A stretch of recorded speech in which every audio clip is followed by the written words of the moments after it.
Welcome back to Yang Daily. I'll be your host, Alex Cheney, bringing you all the Yang news you need to live your life right. Lots to go over today. We've got some rapid fire items to cover, and then we finally bring our economy deep dive to a close with inflation. Let's get cracking. Quick shout out to our Tier 3 patrons, Peter Park, Shay Meehan, and Nathan Stankowski, as well as all our other patrons. You keep us all informed and engaged. If any of you out there want to join these advocates of humanity first and independent journalism, head on over to patreon.com/YangDaily. It would only take a couple of bucks a month from each listener to keep this podcast and community going and growing into the future. Now on to the news. California's Senate just passed a bill which aims to decriminalize a ton of psychedelic drugs in the state. It would legalize possession for personal use and social sharing of psilocybin, psilocin, DMT, ibogaine, mescaline, LSD, ketamine, and MDMA for those 21 years or older. That is quite a spread. All of these have been shown to have some medicinal properties, but this is definitely the most bold legislation I am familiar with them. The bill now moves to the General Assembly. Encouraging news from a recent National Gallup poll, Republicans have finally hit majority support for same-sex marriage. 55% of Republicans now approve, a very sharp increase from just 40% in 2017. Better late than never, right? Okay, so we talked a lot yesterday about how the economy is excelling in its recovery, but there are two main concerns going around. We already discussed the labor shortage, but there's also the apparently high inflation rates. Normally, the Fed likes inflation to be around 2%, meaning that prices in the broad economy increase about 2% per year, which some also think of as money losing 2% of its value. Last month, inflation in the US was reported at around 5%, and the obvious culprit is the federal stimulus, which has increased the money supply. Let's examine that. First, there are a number of reasons that the inflation numbers are misleading right now. For one, the Consumer Price Index, or CPI, overstates the inflation rate by about 1%, due to how it's calculated and what it considers. A more accurate adjusted version of the CPI is the core inflation rate.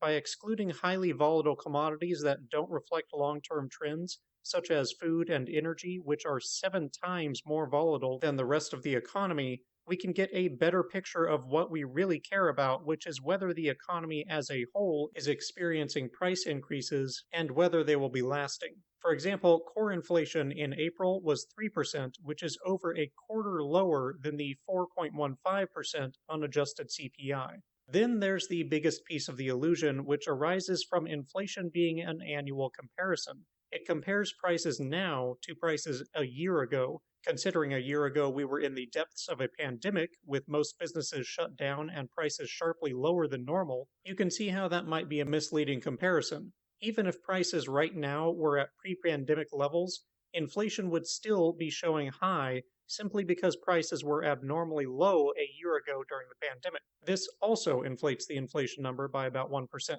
Furthermore, the actual price increases, compared to pre-pandemic, are mostly temporary.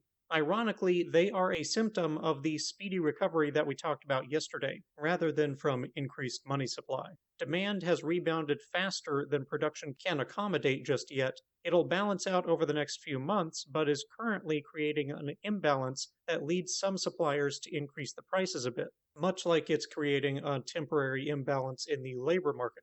With all those factors considered, actual and persistent widespread price increases are likely to be around 2 to 3%, which is around the desired amount and what we've had for many years now.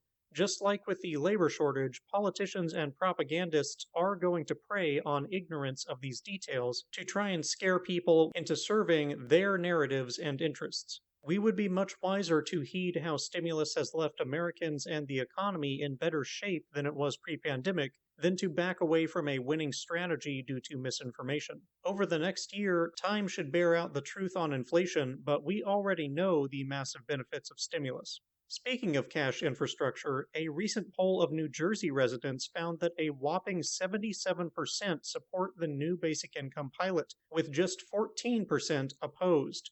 Results were similar for UBI. Very good sign. Unconditional cash is winning the battle for hearts and minds. And speaking of UBI, Yang received the endorsement of the Uniformed Firefighters Union, 20,000 members strong today. They said they'd been talking with him about firefighters being given less support even while demand for their services increases, among other things. Much more detail in the video in the links below. Tonight was also the last mayoral debate, which we will be covering next episode. Finally, remember if you live in New York City, you can get a free lawn sign for Yang. Just follow the link below. We've only got 11 days left before the election. Let's bring home the win, gang. And that'll do it for today's Yang Daily. Bookmark and share the same-sex marriage poll, California drugs bill, Jersey UBI poll, and inflation thread. Flood Congress with calls, tweets, faxes, and letters using the Resist bot or Income Movement easy contacts below. If you need help, consult Humanity Forward, the Income Movement Aid Database, the Mission Asset Fund, or United Way, and don't forget to Yang Daily.